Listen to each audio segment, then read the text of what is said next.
climate breakdown, not calling it climate change, since climate change sounds like calling an invading army unexpected visitors. It's such a ridiculously neutral term for this existential crisis that we face.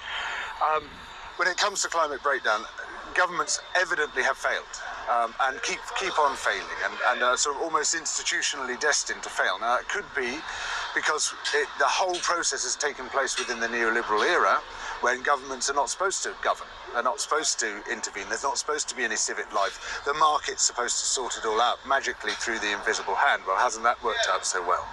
So it could be that empowered governments which recognise their role as governing, which are no longer self-hating states, could actually do something about climate breakdown. It could be that with the sort of shift we could see through the big organising model, with some far more representative and radical governments taking over in a lot of different nations, something could change. But there is a problem of split incentives. That, you know, what you might pursue at the national level is often at odds with what's in the interests of everybody at the global level.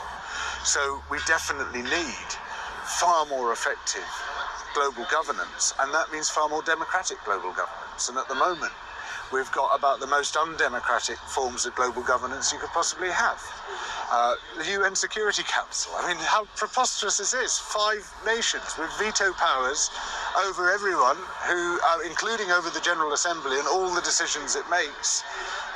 Totally, I mean, it's an oligarchy.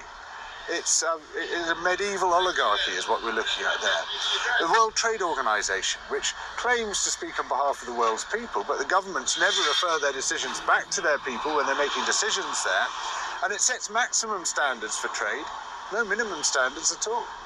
Yeah, why can't we have a fair trade organization which says you can trade internationally if you meet these standards on labor, on the environment, on other crucial aspects of your involvement with the wider world? Meet these standards, we'll give you a license to trade internationally. Don't meet them, goodbye. It's the opposite at the moment. You meet standards which are too high, oh, it's protectionism, you aren't allowed to trade.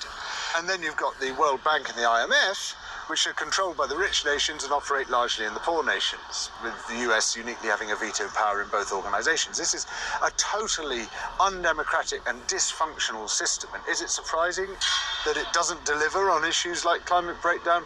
Not in the least. So we need a massive reform of global governance alongside those national and local shifts.